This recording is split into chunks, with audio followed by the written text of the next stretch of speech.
মন মোর চঞ্চল রে ভাই, ঝরে দুটি আখি, বুঝাইলে বোঝেস না তুই কোন জঙ্গলের পাখি রে। আজ মন মোর চঞ্চল রে, আজ মন মোর চঞ্চল রে ভাই, ঝরে দুটি আখি, বুঝাইলে বোঝেস না তুই কোন জঙ্গলের পাখি রে। আজ মন মোর চঞ্চল রে, বৈরের পাতায় গরম পানিতে মন তোকে গোসল করাবে। বৈরের পাতায় গরম পানিতে মন তোকে গোসল করাবে। গোসল করাইয়া মন তোকে কাফন পহরাবে রে। আজ মন মোর চঞ্চল রে, কাফন পরাইয়া মন তোর জানাজা পড়িবে। কাফন পরাইয়া মন তোর জানাজা পড়িবে। জানাজা পড়িয়া মন তোকে দফন করিবে রে। আজ মন মোর চঞ্চল রে,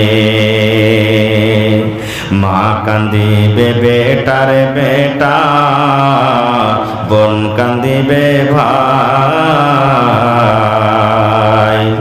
মা কান্দিবে বেটার বেটা, বোন কান্দিবে ভাই।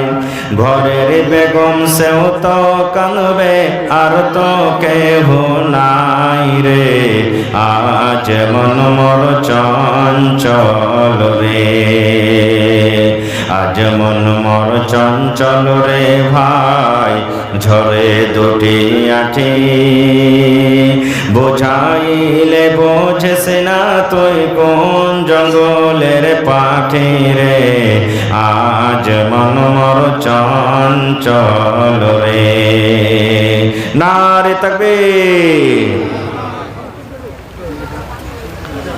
আজকে জলসা যোগ্যতম শ্রদ্ধেয় সভাপতি সাহেব, উপস্থিত উলামায়ে কেরাম, সামনে বসে থাকা ইসলাম দরদি, দিন দরদি ভাই বাবাজিরা, পর্দানাসীন মায়েরা এবং খালারা, সমস্ত তারিফ ও গুণগান সেই মহান আল্লাহ তাবারাক ওয়া তাআলার জন্য, যে মহান আল্লাহ তাবারাক ওয়া তাআলা আজকে আমাদেরকে নরম গরম বিছানাকে ত্যাগ করে এই রাব্বানিয়া বানাত মাদ্রাসার এই আজকে জালসার পিন্ডালের তলাতে একত্রিত হয়ে বসে কিছু বলার ও শোনার তৌফিক দিয়েছেন। তাই আমরা সে আল্লাহর প্রশংসা করি, অন্তর থেকে মহব্বতের সাথে সকলেই পড়েন আলহামদুলিল্লাহ। একটু জোর করে পড়েন ভাই, আলহামদুলিল্লাহ। তারপর আমাদের শেষ নবী হযরত মুহাম্মদুর রাসূলুল্লাহ পড়েন সাল্লাল্লাহু আলাইহি ওয়াসাল্লামের পর অগণন দরুদ শরীফ শান্তির ধারা বর্ষিত হোক, আমিন। আল্লাহুম্মা সাল্লি আলাইহি, আল্লাহুম্মা বারিক আলাইহি। ভাই বন্ধুগণ, আপনাদের বসার কত সুন্দর ব্যবস্থা করেছে, পোয়াল বিছানো হয়েছে, তিরপাল বিছানো হয়েছে, বিছাইতি আছে, আর আপনারা বাজারে রোডে ঘোরাফেরা করছেন। এটা কিন্তু দ্বীনি মজলিসের আদবের খেলাফ। আপনারা বসে যান ভাই, যারা দাঁড় হয়ে আছেন বসে যান, সাইডে যারা আছেন বসে যান জায়গা নিয়ে। যারা রাস্তাতে আছেন আপনারাকে বলবো, আপনারা জালসা শুনতে এসেছেন, দিনের কাজে এসেছেন, আপনারা চা পানি কিছু খাওয়ার থাকলে খেয়ে মজলিসে এসে বসেন। আপনারা মজলিসে বসলে শুনতে পাবেন, নেকি পাবেন। চায়ের দোকানে থেকে ভাই নেকি পাওয়া যাবে না, শুনতে পাবেন কিন্তু নেকি পাওয়া যাবে না। এই জন্য আপনারা আসেন আর বসেন। আল্লাহর কাছে দোয়া করি রব্বুল আলামিন আমি যা কিছু বলবো যেন সহিহ হাদিস এবং কোরআন থেকে বলি এবং তার প্রতি আমল করার জন্য আল্লাহ তাবারাক ওয়া তাআলা আমাদেরকে তৌফিক দেন। পড়ুন আল্লাহুম্মা আমিন। ভাই মুসলমান, আজকে আমি আপনাদের সামনে শিক্ষা সম্পর্কে কিছু কথা রাখবো, ইলম সম্পর্কে কিছু কথা রাখবো। আল্লাহ তাবারাক ওয়া তাআলা কোরআন মাজিদে 114টা সূরা দিয়েছেন। 114 সূরার মধ্যে আল্লাহ তাবারাক ওয়া তাআলা এই মানব জাতিকে আল্লাহ তাবারাক ওয়া তাআলা হেদায়েত করার জন্য, ভালো পথে নিয়ে আসার জন্য সব থেকে আগে যেটা নবী মুহাম্মদ সাল্লাল্লাহু আলাইহি সাল্লামের প্রতি আল্লাহ সূরা বা আয়াত নাজিল করেছেন, সেটা হলো কি ইকরা, মানে পড়ো। পড়িতে বলেছেন, সেটা পড়ার কথা এসেছে।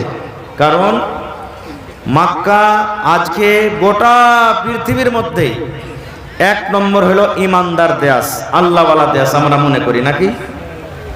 সব কাজে আমরা দলিল দিই। ওখানে কাবা শরীফ আছে, ওখানে নবীর জন্ম হয়েছে, ওখানে কোরআন মাজিদ নাজিল হয়েছে। ভাই মুসলমান, একটু আমি আগেকার ইতিহাসে যাই, যে মক্কার জায়গাটা নবীজির নবী হওয়ার আগে কেমন ছিল। আপনারা শুনেছেন, পড়েছেন, জানেন যে নবী যখন জন্ম নিয়েছেন, নবী হওয়ার আগে এবং নবী হওয়ার কিছুদিন পরও মক্কার লোকেরা শরাব পান করত, মদ পান করত। মক্কার লোকেরা জুয়া খেলত, মক্কার লোকেরা ডাকাতি করত। মক্কার লোকেরা যদি কোনো বাড়িতে বেটি মেয়ে জন্মগ্রহণ হয়েছে, মেয়েটাকে জিন্দা জমিনে গেড়ে দিত। যদি কোনো স্ত্রী মহিলার স্বামী মারা যেত, ওই স্ত্রীটাকে হয়তো 1 বছর পর্যন্ত ঘরে বন্ধ করে রাখতো, আর না হলে তাকেও মেরে দিত। এক কথা, এই দুনিয়াতে কোনো এমন এই বর্তমান যুগে পাপ নাই, গুনাহ নাই যে গুনাহটা মক্কাতে হতো না, সব গুনাহ হইতো। এইবারে আল্লাহ তাবারাক ওয়া তাআলা এত গুনাহ করা সত্ত্বেও আল্লাহ তাবারাক ওয়া তাআলা নবীকে বললেন না, হে নবী তুমি মানুষকে বলো যে তোমরা মদ পান করিও না। হে নবী মানুষকে তুমি বলো যে তোমরা জুয়া খেলিও না। হে নবী মানুষকে তোমরা বলো যে জিনা ব্যভিচার করিও না। হে নবী মানুষকে তুমি বলো যে মিথ্যা কথা বলিও না। হে নবী মানুষকে তুমি বলো যে তোমরা মেয়েকে মারিও না। এগুলা আল্লাহ তাআলা আদেশ করলেন না। আল্লাহ তাবারাক ওয়া তাআলা নবীকে যেটা আদেশ করলেন সেটা হলো কি ইকরা। সেটা হলো কি ইকরা, মানে তুমি পড়ো। পড়ো। কেন আল্লাহ পড়া দিলেন? আপনারা জানেন, মানুষের মধ্যে যদি ইলম থাকে, মানুষের মধ্যে যদি জ্ঞান থাকে, তাহলে মানুষেরা পড়বে, আর পড়ার পর জানবে যে আল্লাহ তাবারাক ওয়া তাআলাকে কিভাবে চিনতে হবে, নবীকে কিভাবে চিনতে হবে, আর মদ পান করাটা কি, জুয়া খেলাটা কি, মেয়েকে দফন করাটা কি, জিনা ব্যভিচার করাটা কি, মানুষ জানতে পারবে। প্রত্যেক গুনাহ মানুষ জানবে, আর যখন মানুষ জানবে তখন আপনি আপ ছেড়ে দিবে। এই জন্য আল্লাহ তাবারাক ওয়া তাআলা সর্বপ্রথম পড়ার কথা বললেন। এবার আরো একটা কথা বলি আপনাদের সামনে। আল্লাহ তাবারাক ওয়া তাআলা সব থেকে আগে মানুষ, জিন, তারপর আপনার জমিন, আসমান, নদী, নলা, পাহাড় সব তৈরি করার আগে, সৃষ্টি করার আগে আল্লাহ কি পয়দা করেছেন জানেন? জি, কলম। আল্লাহ তাআলা কি পয়দা করেছেন? এই কলম। কলম বলতে এইটাই কলম নয়, মানে বুঝার জন্য বলছি। কলম কি পয়দা করেছেন? মানুষকে তৈরি করার আগে, জিনকে তৈরি করার আগে, পাহাড়কে বানার আগে, আসমান জমিন বানার আগে, সব থেকে আল্লাহ আগে কলম তৈরি করেছেন। এবার আপনারা বলেন, কলমের কাজ কি? কলমের কাজ কি ভাই? লেখা। কলমের কাজ কি? কায়দার কাজ কি? কাটা। কায়দার কাজ কি? হাঁসার কাজ কি? কোড়েলের কাজ কি? প্রত্যেক কাজে আছে নাকি? এই লাইটের কাজ কি? জোনাক করা। এই যে মাইক্রোফোন বাজছে, আওয়াজ হচ্ছে, ভাই আমার, এরকমই আল্লাহ তাবারাক ওয়া তাআলা সব থেকে আগে কলম বানাইলেন। শিখে যান। আজকে আপনাদের জন্য এটা হলো মাদ্রাসা। আজকে বানাত মাদ্রাসার জালসা। এই মাদ্রাসাতে আমার আপনার মেয়েরা, বোনেরা পড়ালেখা করবে, শিখবে, আর আজকে আপনারা শিখতে এসেছেন। আল্লাহ তাআলা কলমকে পয়দা করে দিলেন। এবার যখন কলম হয়ে গেল, এবার আল্লাহ তাআলা কলমকে বলছেন, ডাক দিয়েছেন কি? রে কলম লেখো, কলম তুমি লেখো। আল্লাহ রাব্বুল আলামিন কলমকে বলছেন, কলম রে তুমি লেখো, ও কলম তুমি লেখো। কাকে বলছেন আল্লাহ? কলমকে। এবার কলমের মুখ ফেটে গেল।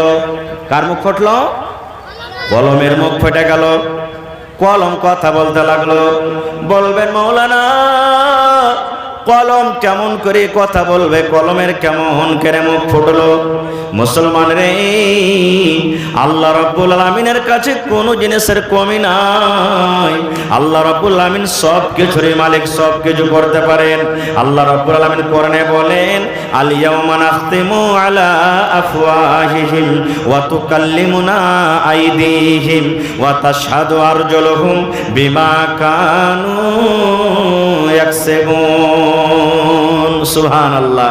সূরা ইয়াসিনে খুলে দেখবেন আল্লাহ তাবারক ওয়া তাআলা বলছেন, যেদিন কিয়ামত হবে, হাসরের ময়দান হবে, ওই কিয়ামতের দিন আল্লাহ রাব্বুল আলামিন মানুষের মুখে মোহর লাগিয়ে দিবেন। এই মানুষের মুখে আল্লাহ লাগাম লাগিয়ে দিবেন। আপনার মুখখানটা যদি এনিকারে চেপে ধরেলি কথা বলতে পারবেন? একটু কথা বলেন, কথা বলতে পারবে? পারবেন না। তা আল্লাহ মুখে টুনি লাগিয়ে দিবে, ফেভিকাল মনে করেন, ফেভিকাল লাগিয়ে দিবে, মুখ ধরে যাবে, কথা বলতে পারবেন না। এবার বলবেন মাওলানা মানুষের মুখে যদি আল্লাহ মোহর লাগিয়ে দেয়, মানুষের মুখে যদি আল্লাহ রাব্বুল আলামিন ফেভিকুইক লাগিয়ে দেয়, মানুষ কেমন করে কথা বলবে? আল্লাহ রাব্বুল আলামিন পাকে বলবে, পারে তুই কথা বলে রে পা। যে পায়ে আজকে আমরা কথাটি, যে পা কথা বলতে পারে না, আজকে যে হাত দিয়ে দুনিয়ার কত কাজ আমরা করি, এই হাতে কথা বলতে পারে না। আল্লাহ রাব্বুল আলামিন মুখের শক্তিকে আল্লাহ ঘটিয়ে দিবেন, মুখের শক্তিকে আল্লাহ শেষ করে দিবেন। এই মুখে আল্লাহ মোহর লাগিয়ে দিবেন। আল্লাহ রাব্বুল আলামিন পাকে বলবে, পারে বল দুনিয়াতে তুই কি করেছিলি রে পা? এই পা তুই কি করেছিলি? এই হাত তুই কি করেছিলি? আল্লাহ রাব্বুল আলামিন আদেশে ওরে সুবহানাল্লাহ, হাত পট পট পট পট পট পট করে কথা বলবে। আল্লাহ আমার দ্বারাতে এটা করাল চলো, আল্লাহ আমার দ্বারাতে এটা করাল চলো, আল্লাহ আমার দ্বারাতে এটা করাল চলো, আল্লাহ আমার দ্বারাতে এটা করাল চলো। ওয়া তাশহাদু আরজুলুহুম, হাত যখন নিজের কথা বলতে লাগবে, আল্লাহ 50 বছর জীবনে আমার সাথে এই এই এই এই কাজ কথা করিয়ে নিয়েছে রব্বুল আলামিন। ওয়া তাশহাদু আরজুলুহুম, পা গাওয়া দিয়ে দিবে। আল্লাহ জি হাত যা বলছে ঠিকই বলছে, হাত সত্য কথা বলছে, পা গাওয়া দিয়ে দিবে। বিমা কানু ইয়াকসিবুন, দুনিয়াতে আমরা যা কিছু করব। এটা বিশ্বাস আছে যে হাত একদিন কথা বলবে? জোরে বলেন, বিশ্বাস আছে কি? বিশ্বাস আছে পা একদিন কথা বলবে? জি, কোরআনের কথা। আর যারা কোরআনকে বিশ্বাস করে না তারা কোনোদিন মুমিন হইতে পারে না। কারণ আল্লাহ তাআলা কোরআনের ব্যাপারে সব থেকে আগে নিজে বলছেন। 2 নম্বর সূরা আলিফ লাম মিম, যালিকাল কিতাবু লা রাইবা ফীহি হুদাল লিল মুত্তাকিন। ওরে সুবহানাল্লাহ। আল্লাহ রাব্বুল আলামিন বলেন, রে দুনিয়ার মানুষ, যালিকাল কিতাব, কোরআন এমন একটা বই, কোরআন এমন একটা কিতাব, কোরআন এমন একটা আল্লাহর পুস্তক, লা রাইবা ফীহি, যাতে কোনো রকমের শক নাই, যাতে কোনো রকমের সন্দেহ নয়। এই কোরআনটা হলো আল্লাহর কিতাব, আল্লাহর কিতাব হইতে কোনো রকমের শক নয়। এবার আল্লাহ বলেন, বান্দারে এই কোরআন আমি কেন দিলাম, কেন দিলাম? কোরআনটা কেন দুনিয়াতে দিলাম? আমি মানুষকে কোরআন কেন দিলাম? আল্লাহ রাব্বুল আলামিন বলেন, বান্দারে কোরআনটা আমি এই জন্য দিলাম, কোরআন তোমরা পড়বে, কোরআন তোমরা পড়বে, কোরআনের মানা বুঝবে, কোরআন তেলাওয়াত করবি, আর হুদাল লিল মুত্তাকিন। আর আল্লাহ রাব্বুল আলামিন বলেন, এই কোরআনটাতে মুত্তাকিদের জন্য হিদায়াত রয়েছে। নারে তাকবীর। ভাই আমার, তাহলে বুঝা গেল কিয়ামতের দিন হাত পা গাওয়া দেবে। তাহলে কলম কথা কেন বলতে পারবেন না? বলতে পারবেন না? পারবেন না? আল্লাহ রাব্বুল আলামিন কলমকে ডাকতে বলবেন, এই কলম, কলম রে, তোমার কাজ হলো লেখা, তুমি লেখো কলম, তুমি লেখো। এই কলম তুমি লেখো, তোমার কাজ হলো লেখা, কলম তুমি লেখো। ওরে সুবহানাল্লাহ। এইবারে কলম তখন আল্লাহকে বলবেন, মাবুদ কি লিখবো আল্লাহ মেজি, কি লিখবো আল্লাহ মেজি, কি লিখবো আল্লাহ, তুমি আদেশ করো। লেখার জন্য আমি আল্লাহ তৈয়ারি আছি, রেডি আছি, আল্লাহ তুমি আদেশ করো কি আমি লিখবো। এইবারে আল্লাহ রাব্বুল আলামিন বলবেন, কলম রে, কিয়ামত পর্যন্ত যা কিছু হবে, কিয়ামত পর্যন্ত যা কিছু হবে রে কলম, তুমি সমস্ত কিছু লিখে দাও, সমস্ত কিছু লিখে দাও। এবারে কলম ঘস ঘস ঘস ঘস ঘস ঘস করে লিখতে লিখতে লিখতে লিখতে লিখতে আল্লাহ রাব্বুল আলামিনের আদেশে কিয়ামত পর্যন্ত যা কিছু ঘটবে কলম এক এক করে সব লিখে দিলেন। তাহলে আল্লাহ তাবারাক ওয়া তাআলাও সর্বপ্রথম যেটাকে পয়দা করেছেন সেটা হলো কি, কলম। যাক, ওদিকে আমি আর যাব না, আস্তে আসেন। আল্লাহ তাবারাক ওয়া তাআলা শেষ নবীকে যে আল্লাহ তাবারাক ওয়া তাআলা করলেন, সর্বপ্রথম আল্লাহ তাবারাক ওয়া তাআলা তাকে পড়ার কথা বললেন। আজকে আফসোসের কথা, কতটি লোক আমরা পড়েছি ভাই, কয়টা লোক আমাদের বাড়িতে বেটি ফারেগা বেটি আছে। আজকে গ্রামে, প্রত্যেক গ্রামে 3টা 4টা 5টা 6টা করে মুলবি সাহেব হবে, হয়েছে। কিন্তু আমার এই গোটা খুট্টির পঞ্চায়েতে যতদূর আমি জানি, আমার মনে হয় যে চিলমারি গ্রাম শুধু বাদ দিয়ে কোনো এমন গ্রাম নেই যে 1 কোটা বেটি ছেলে পড়ে লেখে ফারিক হয়েছে, একটাও মনে হয় নাই। শুধু চিলমারি গ্রামে মোটামুটি না হইলেও কমসে কম 30-35 জন মেয়ে ছেলেরা আছে, বোনেরা বেটিরা আছে যারা 8 বছর 10 বছর পড়ে লেখে ফারিক হয়েছে। আর তাছাড়া না আমার বিচলাটোলা, না খুট্টিহাসলি, না পিপালটোলা, না চিড়িয়ারাইকা, না খাত্তাহাট, আমার মনে হয় একটাও গ্রামে, হ্যাঁ রানিংয়ে আছে, আল্লাহর রহমতে আল্লাহর দয়াতে মানুষ শুরু করে দিয়েছে। কেউ হয়তো বুলুগুল মারাম পড়ছে, কেউ হয়তো মিশকাত পড়েছে, কেউ হয়তো আর কিছু পড়েছে, কিন্তু ফারেগা কিন্তু একটাও নাই। এই জন্য ভাই মুসলমান আরো একটা কথা বলি, যেমন বেটাকে আপনি তালিম দিচ্ছেন, বেটাকে পড়াইছেন, এই মতো বেটিকেও আপনাকে পড়াইতে হবে, না হবে না? বেটিকে পড়াইতে হবে না, হবে না? জোরে বলেন। আল্লাহর নবী সাল্লাল্লাহু আলাইহি সাল্লাম বলেছেন, তলাবুল ইলমি ফারিজাতুন আলা কুল্লি মুসলিম। আরে আমার উম্মত, তোমরা কান করে শুনে নাও, প্রত্যেক মুসলমানদের জন্য ইলম হাসিল করাটা হলো ফরজ, ইলম হাসিল করাটা হলো ফরজ। ইলম হাসিল করতে হবে, শিক্ষা মানুষকে নিতে হবে। এই জন্য নবী বলেছেন প্রত্যেক মুসলমানদের জন্য ইলম হাসিল করা ফরজ। তাহলে মুসলমান বলতে কি শুধু পুরুষেরা? জোরে বলেন, শুধু পুরুষেরা? কি মহিলারা কি মুসলমান নয়? জোরে বলেন, বেটি ছেলেগুলা মুসলমান নয়? ওরাও মুসলমান। যেমন পুরুষকে ইলম শিখতে হবে, মেয়ে ছেলেকে ইলম শিখতে হবে। বলবেন হাজি মাওলানা, মেয়ে ছেলেরা ইলম শিখে কি করবে? তাহলে একটা ঘটনা বলছি আপনাদের সামনে, হাদিসের কথা। আল্লাহর নবী একদিন বসে আছেন, আল্লাহর নবীর স্ত্রী মা আয়েশা রাদিয়াল্লাহু তাআলা আনহা আল্লাহর নবীর পাঞ্জরে বসে আছেন, মিয়া বিবি গল্প করছেন, যা গল্প করার হয়।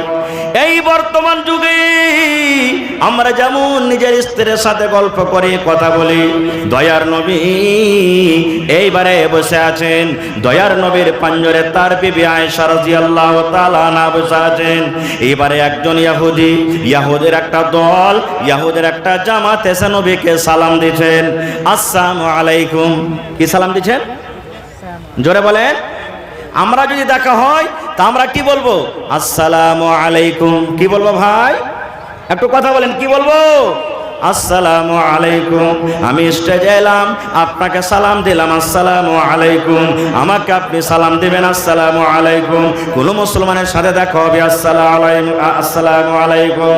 কিন্তু ওরে সুবহানাল্লাহ, নবীর দরবারে এসে ওই ইহুদি নবীকে সালাম দিচ্ছেন, আসসালামু আলাইকুম। আসসালামু বলে না, আসসালামু আলাইকুম।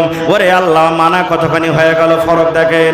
সেই ইহুদি এসে বলছে, নবী নবী গো, আসসালামু আলাইকুম মানে তোমার উপরে মওত আসুক, তুমি মরে যাও, তুমি মরে যাও, তোমার পরে যেন মওত আসে, তুমি মরে যাও, মরে যাও, তোমার পরে যেন মওত আসে।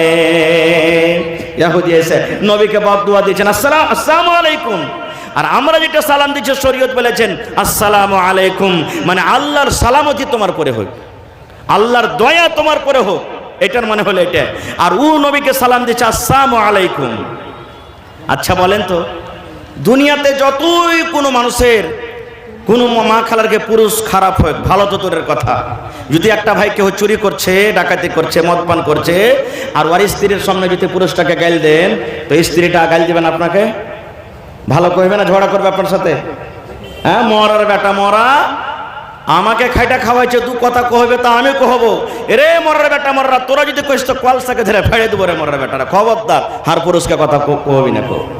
কিন্তু ওরে সুবহানাল্লাহ, আল্লাহর নবী কিছু বললেন না, নবী যে কিছুই বললেন না, নবীকে যে এরকম ভাবে বদদুয়া দিয়ে দিলেন। মা আয়েশা রাদিয়াল্লাহু তাআলা আনহা এইবারে নবীর দিক থেকে, নিজের স্বামীর দিক থেকে ইহুদিরাকে বলছেন, ওয়া আলাইকুমুস সালাম ওয়াল লানা, এই ইহুদিরা আমার নবীকে, আমার স্বামীকে তোরা বদদুয়া দিলি রে, যেন তুই মরে যা, যেন তুই মরে যা, যেন তুই মরে যা। এই ইহুদির দল, তোরা শুনে নে, আমার নবীর জন্য বদদুয়া করছিস, আমি আয়েশা জবাব দিয়ে দিলাম, এই যেন তোরাই মরে যা, তোদের পরে যেন মওত আসে, তোরা হালাক হয়ে যা, তোরা বরবাদ হয়ে যা, তোরা ধ্বংস হয়ে যা। আমার নবীকে তোরা এরকম ভাবে গালি দিবি, আমি সহ্য করতে পারবো না। যখন নবী যে কথাটা শুনলেন, নবী যে আয়েশাকে বলছেন, আয়েশা তুমি গালি দিও না, গালি দিও না, গালি দিও না, তুমি তাদের পরে রাগিও না, রাগিও না। এবারে মা আয়েশা বলছেন, ইয়া রাসূলুল্লাহ, আল্লাহর নবী গো, আমার সামনে আপনাকে গালি দিবে আর আমি চুপ করে থাকবো, এটা আমি সহ্য করতে পারি না গো নবীজি, এটা আমি সহ্য করতে পারি না। আমার সামনে আপনাকে গালি দিবে, আমি এটা সহ্য করতে পারি না। এইবারে নবী আয়েশাকে বলছেন, আয়েশা রে, আমি ওয়া আলাইকুম বলে দিয়েছি, ওয়া আলাইকুম আমি বলে দিয়েছি, ওদের আমি জবাবটা দিয়ে দিয়েছি। যদি আমাকে ভালো নিয়াতে সালাম দিয়া থাকে, ওরা ভালো উত্তরটা পাবে, ভালো দোয়া পাবে। আর যদি ওরা মন্দ নিয়াতে সালাম দিয়া থাকে, তাইলে ওয়া আলাইকুম, তাদের বদদুয়া তাদের দিকে ঘুরে চলে যাবে। কেউ যদি রাগ করে বলে আমি আসমানকে ছুপ দিয়ে দেবো, ছুপ কার মুখে লাগবে? আসমানকে লাগবে না নিজের মুখে লাগবে? জোরে বলে। নবীজি বলছেন ওই নিজের হালাক বরবাদ হয়ে যাবে, তারপরে মত আসবে। তাহলে হাদিসটা কেন আমি বুঝালাম? এই জন্য আমি বুঝালাম, মা আয়েশা রাদিয়াল্লাহু তাআলা আনহা যদি পড়ালেখা না হইতেন, তাহলে নবীর তরফ থেকে জবাব দিতে পারতেন। ভাই জোরে বলেন, জবাব দিতে পারতেন? হ্যাঁ ভাইরে, এই মতো পড়ালেখা বেটি ছেলে যদি আপনি নিয়ে আসবেন, আল্লাহ রাসূল সাল্লাল্লাহু আলাইহি ওয়াসাল্লাম বলেছেন, তুনকাহুল মারাতু লিআরবাইন, মানুষরা বিয়ে করে চারটা জিনিস দেখে। যে আমরা সাধারণ চারখান গুণ দেখি, আল্লাহ রাসূল বলেছেন মানুষরা বিয়ে করে চারখান গুণ দেখে। কি কি? এক নম্বরে নবী বলেছেন লেমালেহা, যারা বিয়া করে মাল দেখে, যে বেটি ছেলেকে বিয়া করব তার পাকার বাড়ি আছে কিনা, জমি জায়গা আছে কিনা, ওই বাবার কাছে মাল আছে কিনা। দুই নম্বরে নবী বলেছেন ওয়ালে হাসাবিহা, মানুষেরা বংশ দেখে, ঝাড় দেখে, এর বংশ কেমন, ঝাড় কেমন। তিন নম্বরে নবী বলেছেন ওয়ালে জামালেহা, যাকে বিয়ে করবে মানুষেরা তার রূপ দেখে, সৌন্দর্য দেখে। চার নম্বরে নবী বলেছেন ওয়ালে দিনহা, তার মধ্যে দিনদারি দেখে। আল্লাহর নবী বলেছেন উম্মত, চার খানার মধ্যে যদি আগেকার তিন খানাই না থাকে, যে মেয়েকে তুমি বউ করে বাড়িতে নিয়ে আসবে, ওর বাবার যদি মাল না থাকে, যদি গরিবের মেয়ে হয় তাও চলবে, বংশ ঝাড় যদি বড় না হয় তাও চলবে, তিন নম্বরে সৌন্দর্য না হয় তাও চলবে, নাক মোটা হয় তাও চলবে, দাঁত বড় হয়ে আছে তাও চলবে, দেখতে কালো যদি আছে তাও চলবে। কিন্তু নবী বলেছেন উম্মত রে, ফাজফার বিযাতিদ্দিন, আগেকার তিনখানা যদি না পাও, শুধু দিনদারি তার মধ্যে আছে, পড়ালেখা জানে, কোরআন পড়িতে জানে, নমাজ পড়িতে জানে, নমাজ পড়ে, দিনদারি তার মধ্যে আছে, নবী বলেছেন ওই দিনদারি মেয়েকে তুমি তারজিহ দাও।